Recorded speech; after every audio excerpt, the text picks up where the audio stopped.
Good day mga idol! Welcome to Jega Fighter Breeder! Yon! Maraming salamat talaga sa inyong lahat sa lahat talaga mga idol, sa mga solid subscriber mula noon hanggang ngayon na napaka-solid na nandito pa rin sa ating YouTube channel. Snappy salute talaga sa inyo mga idol. Saludo, dalawang kamay.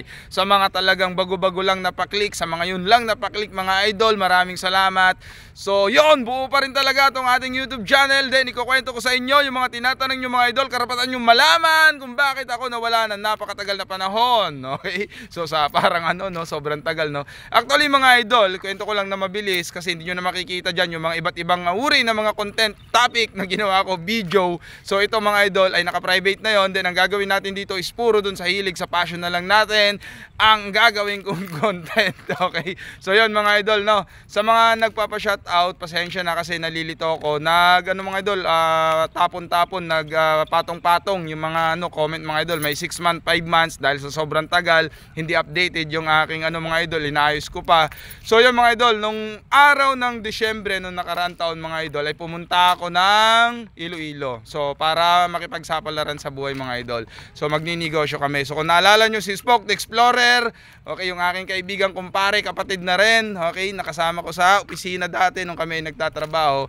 So siya yung naging business partner ko. Pagdating natin ng Iloilo mga idol, ang nangyari, yon na nga, dire-diretso yung ulan. So pagdating namin doon, nakapagtinda naman ng mga ilang araw, nakabuelo naman ng konti. Shout out sa akin dalawang anak muna mga idol, bago natin ipagpatuloy. Dinala ko sila dito kasi kaninang umaga nagtinda ako. At ngayon ay magbabanding kami. So yan, maglalaro sila dyan mga idol. So yun na nga mga idol, no? Nung nakaipon kami ng konti, tumawid kami ng Bacolod, pumunta kami ng Bacolod. So ganun pa rin mga idol. Okay, so nakarating kami ng Negros mga idol. Inikot namin lahat ng lugar yan, buong Iloilo, buong Bacolod, buong Negros. Inikot namin lahat yan mga idol. Then pagkatapos nyan, wala talagang mga idol ups and down, break even ang nangyayari sa amin. So ngayon ang ginawa namin, pumunta kami ng Masbate. So kasi magpapabuelo tayo dahil yan yung natin mga idol, patungo tayo ng Leyte. Okay, so yun mga idol, yun na yung last dahil wala na talaga, nahirapan na tayo. So yun na nga. At yun na nga, puro pa yun na nga, no? Okay, so ang hirap talaga mag-vlog mga idol pagka medyo matagal tayong napahinga. So by the way, gagawa tayo ng content mga idol karugtong nung ating natapos na topic na nakaraan, yung regarding sa kung ano yung dapat mong unahin. So yung facility, yung kulungan. Okay, so kasi mga idol, ito halimbawa may gusto kayong ipagawang content din, pwede nating isingit yan. Pero kasi ang plano ko talaga mga idol, para talagang maganda yung ating YouTube channel, makabawi ako sa inyo, simulan natin sa una talaga kung ano yung mga dapat. Hanggang ngayon na nga, meron tayong meron tayong mga nakasalang. So yun, susundan nyo.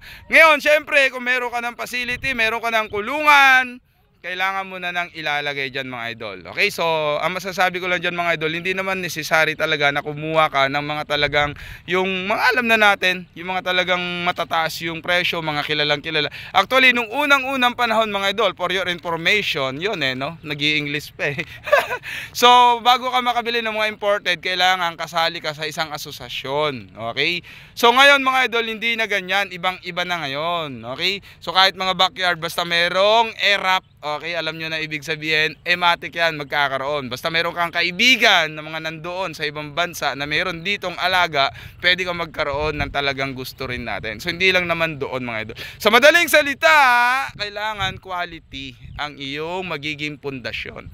Kasi pag sinabing pundasyon mga idol, syempre parang bahay yan. Yun na yung pinaka-pundasyon niya. Diyan magsisimula lahat mga idol. So makararating din tayo dyan sa mga ibig sabihin ng mga offspring, ng mga F1 first generation. Makakarating din tayo dyan mga idol sa mga seed fowl. Actually nagawa ko na yan, pero syempre sabi ko nga, sisimulan natin at susulitin natin YouTube channel para sa mga newbie. Okay, so marami pa rin naman mga bago mga idol na makukuha nating idea dito. Okay, so yon, pag halimbawa nagkaroon ka na niyan, syempre based on experience mga idol, unang tatanungin mo pag nakapili ka na kasi sa selection gawin din natin topic siguro, pero madali na lang yan kasi ikaw na mamimili So ngayon pag halimbawa mga idol, yon, nakakapili ka na, tatanungin mo kung ano yung patuka, tatanungin mo kung kailan napurga. Okay? So kasi pag halimbawa yung mga idol nasa range area, lalo kung pulit ang pinipili nyo, lalo na kung mga bagong harvest yan mga idol na mga stag or baby stag, depende kung tryo kukunin mo, o kaya depende kung pares lang kasi sa mga kaibigan kayo kukuha. Ngayon tatanungin mo kung anong patoka, kailan na purga. Kasi pag ginuli yan mga idol, stress yan. Pag biniyahe yan, stress yan. Pagdating sa inyo mga idol, kahit may kulungan na yan, stress yan kasi hindi naman siya sanay doon. Iba din yung klema. So marami yan mga idol. Then kung babaguhin mo agad yung patuka at hindi mo natanong, hindi yan kakain kasi hindi naman niya alam na pagkain yun mga idol. Tsaka hindi niya kabisado. Kung kainin naman niya, magkakaroon ng problema yung stomach. Ang tawag dyan, digestive health stress mga idol. Okay? So ngayon, pag halimbawa natanong na natin yan, ang diskarte naman, di okay na. Okay? So isi-set mo na ngayon yung pinaka-set ng pagpupurga mo dyan mga idol. Okay? So syempre, aalamin nyo na kung halimbawa mga idol ay yung angkop na patuka sa kanya.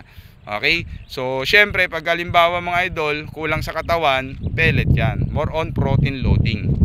Pagka medyo sobra naman mga idol, isasakto nyo na yung katawan yan. Okay? Then syempre, katulad yan mga idol, pag halimbawa nakapili na kayo, okay na, nasa inyo na. Okay? So papasok naman tayo dyan mga idol kung paano mo ngayon ihanda, kung paano mo i-priming. Okay? So yung mga idol, yung abangan nyo kasi sa akin, ito mga idol, napakagandang sundan nyo kasi bibigyan ko ng mga kanya-kanyang pangalan yung mga magiging pasisiw natin para may kwento ko sa inyo, makikita nyo dyan. So ang challenge sa akin ngayon, abangan nyo mga idol, 0 na magkasakit yung aking mga pasisiw. Okay? So doon natin malalaman kung talagang solid din yung mga ginagawa natin. So yun yung challenge sa akin. Ngayon, kung challenge sa akin yon, syempre i-challenge nyo rin yung sarili nyo syempre. Kailangan ganun rin kayo mag-alaga mga idol. Kasi ano yan, araw-araw tayo magbablog, makikita nyo dyan, then susundan nyo, makikita nyo, then titignan din nyo yung alaga nyo. Malay nyo mga idol, dumating yung time na makapasyal ako, makabisit ako sa inyong mga game farm, sa inyong mga game yard. Okay, so hindi naman imposible. So malaking shout out kay Idol EMKK Game Farm. Pasyalan nyo yung kanyang YouTube channel mga idol kasi in-invite tayo by February. Game farm talaga yon mga idol. Okay, so nasa USA siya. So malay nyo naman, di ba? Okay, mabahagian tayo kunwari, di ba? May share ko rin sa inyo. Hindi, joke lang. Okay? So basta mga idol, sundan lang natin, then gagawa tayo sunod-sunod ng mga bagay-bagay. Basta paalala, kung meron kayong gustong ipagawang content, comment nyo lang yan, isingit-singit natin. Basta yung plano ko kasi mga idol is sunod-sunod yung gagawin ko para at least nasusundan yan ng talagang lahat ng mga solid subscriber natin. Okay? So yung shoutout mga idol, huwag kalimutan na mag-comment kayo para bukas kasi inaayos ko pa yung mga comment, talaga sobrang tagal. Hindi ko na masasagot talaga lahat yung mga idol kasi tapos na. Pero snappy salute, big congrats talaga dun sa mga nagtitiwala dito sa Idol Jega Demo malupit! Ang dami talaga mga idol, nag-victory champ. Okay?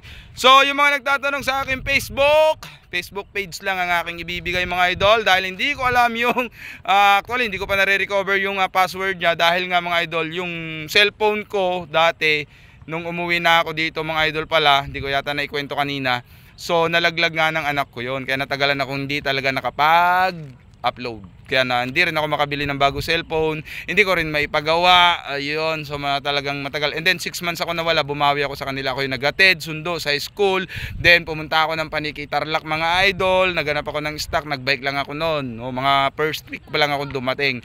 So nagtinda ako, inabot ko ng buong Bataan, buong Sambales, buong Olongapo, then itong buong Pampanga, pati Bulacan mga idol. So yan yung ginawa ko nung dumating ako. Kaya ang tagal ko mga idol na hindi nakapag-update sa inyo kasi wala naman akong gagamiting cellphone. The same time, naghahabol ako noon kasi syempre hectic tayo nun talaga. And may mga bagay pa ako na kailangang ayusin. So kilala nyo naman ako, okay? Ayusin ko yung mga idol, abang-abang lang ng konti. So maraming salamat talaga. Then, eto na mga idol, bukas, so yun, magsisimula na yung talagang totoong content na gagawin. At least ngayon, kwentuhan lang muna tayo, may idea kayo. Kasi, napakahirap din talaga mga idol na gumawa agad ng literal na content tapos hindi natin alam yung mga bagay-bagay. So, yan, kumusta kayo lahat dyan mga idol? At sana ay nasa bote kayong kalagayan dyan mga idol, no? Okay, so yun, talagang walang katapusang pasasalamat sa inyo kasi pagbukas ko ng aking YouTube channel, buo pa rin pala, kala ko hindi na. So yun, salamat talaga sa inyo mga idol. Then syempre, babawi ako sa inyo mga idol. Babawi ako sa inyo. Talagang susunod-sunod rin natin tong paggawa ng content. Yun nga lang, hindi ko kabisado kasi mga idol yung talaga mabilis mag-upload. Then sana dumating yung time na makapagpagkabit tayo ng wifi para at least mas mabilis. Then syempre sa ating pagla-live sa mga Facebook page, sa TikTok at TikTok sa TikTok mga idol, meron tayo bagong ginawa, Jega Game Yard. Okay, so yun mga idol, no? At nakakautal nga talaga naman dahil hindi talaga ako nag-vlog ng napakatagal. So maraming salamat, and abangan nyo yung mga bago